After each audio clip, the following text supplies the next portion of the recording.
back to today's video. I hope you've invested some time going through the first two videos at jeffusser.com and you've got some really good nuggets out of that you can apply into your business. In today's business, we're going to talk about three main things. I'm going to talk about a $42,000 a month mistake that I made literally for years that cost me a lot of money. I'm going to help you to not make that mistake. The second thing I'm going to talk about today is basically what you need to focus on in your business. What are the activities you need to do to help you make the most money? And then also, what are the activities that if you do those, are actually going to cost you money? So those are the first two things today. The third thing I'm going to talk about is how there's no tech required. I'm going to show you actually how to build a website, build how I've even done software companies, technology companies. Not that you need to do all that, but how to do anything technical without having any ounce of technical experience in your body like I really do. And my people in my office here, my team, always are laughing about that. So I really am not that good with that. So to start, I just wanted to share a story, which you may have heard me share before, but several years ago, I was involved with building a software company. I had a 5,000 square foot office. I had probably about 20 employees in that office. I had an office in California where we had programmers there as well. And I was investing a lot of money every month into building this software. And it was great to have some people on my team doing technical things that I couldn't do. But where I was making a mistake is I was spending way too much money than I needed to get a result that was really not what I needed to get. So what I learned is how to actually hire in some different people from overseas and even closer to me that were really focused on exactly what we needed to grow our business. And that made a huge difference in our company. I cut almost 90% of my payroll in a very short period of time, which was close to about $42,000 a month at that time. And immediately, when you cut $42,000 a month out of your budget, that's immediate cash flow as long as your gross sales aren't changing. And that's where I was at that time.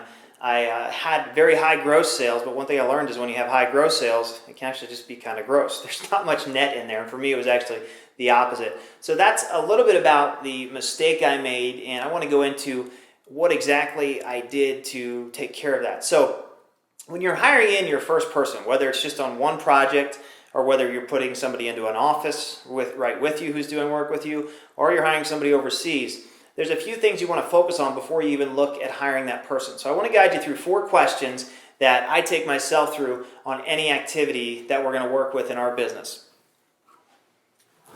Pen left it over there, but we're good. All right, first thing that you need to look at when you're looking at an activity I want to use the word, I don't even want to say outsource, I want to say really just get somebody to help you, is you want to look at the number one activity that you dislike doing. So number one,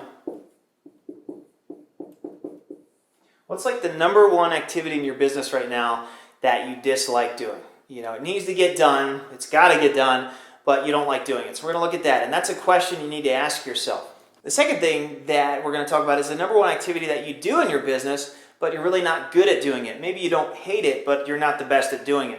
So the second thing we're going to talk about is what are you not good at doing, but you have to do it. That's the second thing we're going to talk about, and you really need to look at yourself when you're looking to hiring anybody to help you in your business. The third thing is we need to look at what's the most effective things that you can do in your business. So I'm just going to write the word effective. In other words, what are the activities that I like doing, potentially that I like doing, but also that make me the most money? So if I were to show up in my office today, what's the number one activity that's going to make me the most amount of money to do right now? Then the fourth thing we're going to talk about is anything that you like to do. Let's just use the like. So these are 4 questions you want to guide yourself through when you're looking to hire in any position, whether it's project-based, whether it's bringing somebody full-time into your business. You want to look at what do you dislike doing, number one, because there's a lot of stuff in business when you get going. I know when I started in business, I was the janitor, I was housekeeping, I was accounting, I was customer service, I was billing, I was handling merchant accounts. I mean, I was doing everything. I think any small business owner, when they get going, I didn't have a lot of capital to hire in people, so I did everything. So there's a lot of stuff I disliked doing. For me, I get lost in the details. I don't like having to do all the accounting all the time, all the keeping up with lots of email, dealing with customer support. So those are some of the first activities that I looked to get rid of.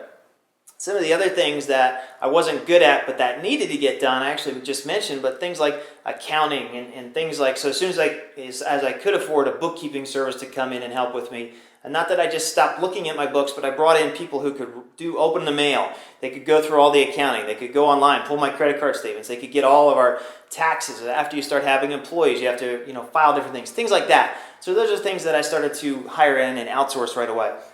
The third thing is what am I most effective at? And for me, when I answered that question, I'm really good at vision and systems and planning. And those are things that I'm very, very effective at doing. And the fourth thing is, what do I like doing?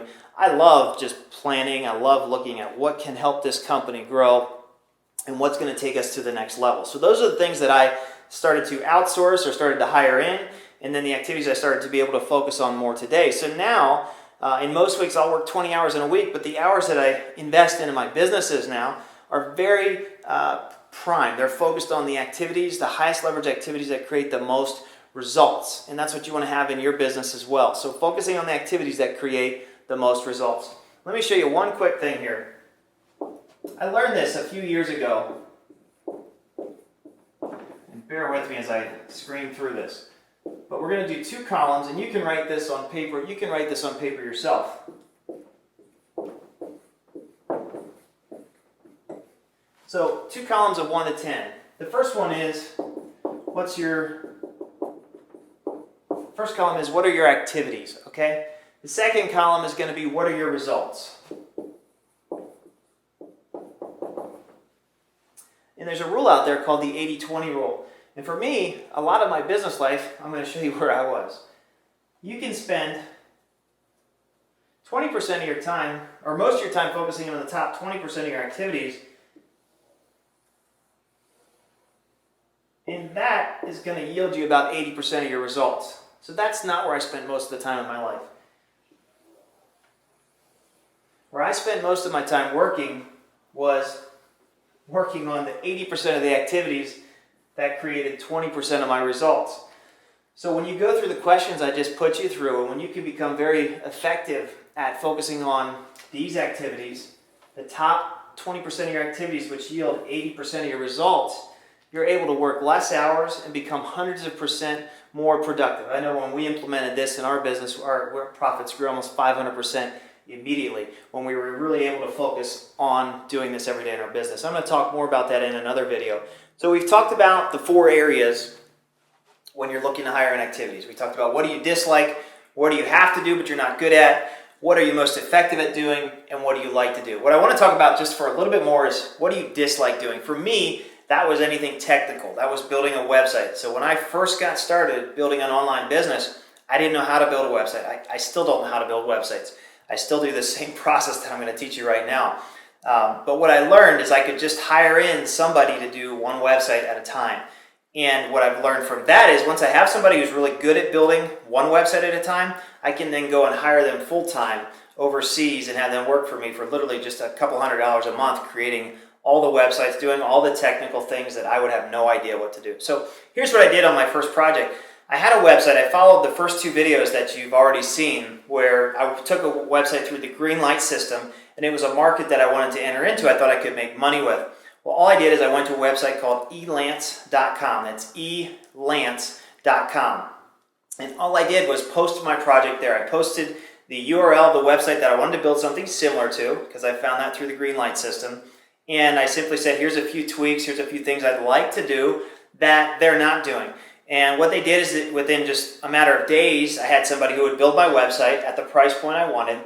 And they, keep in mind, I had probably 5 to 10 people bidding to get this project, wanting to get it. And I'll give you a tip on that in a second as well. But I hired one at that time to do the project. And they built me the website that I needed within just a few days. Really easy to communicate back and forth. One thing I learned even later was when I posted a project on Elance is I would hire 3, 4, or 5 people, and I would see which one would do the best job. And I'd tell them, look, I'm looking to hire somebody more full-time. I have a few other people working on this project right now. Let me see how good you do, because we'd like to bring somebody on even full-time or give a lot more work in the future. And then what you get when you have these people working on your websites is they do the best job that they could ever do. And you wind up with a bunch of things that are working really, really well, and you can hire in only the best person. So that's what today's video is about. It's about the $42,000 mistake that I made and how to avoid that. It's about how to focus on those activities that make you the most money and don't do the things that you hate doing. And the third thing is showing you how to build a website without having any technical experience yourself, just like I don't. So that's all I've got to cover in this video. Now in the book, Internet Millionaire, Your Blueprint to Succeed, I go much more in depth in the exact process that we use to hire people on just a project basis. That's just like, hey, do this one website. And I also go really in depth on some of the tips and strategies that we use to hire people in on a full-time basis and how we've done that for literally less than $200 a month full-time, which that is not much money to hire somebody in full-time who can do everything that you don't want to do. Also in the book, I go into how to make sure you are hiring specifically the exact person that you need to do your job so that they don't mess it up, so you don't waste months and months of time trying to get work done, which is going to save you endless time and a whole lot of money. So those are some of the topics I cover more in the book. Go ahead and click on the get the book button probably, or buy the book button. I just drop my marker. It's right below here, and I want to get all that information in your hands. So until next time, I'll see you on the next video.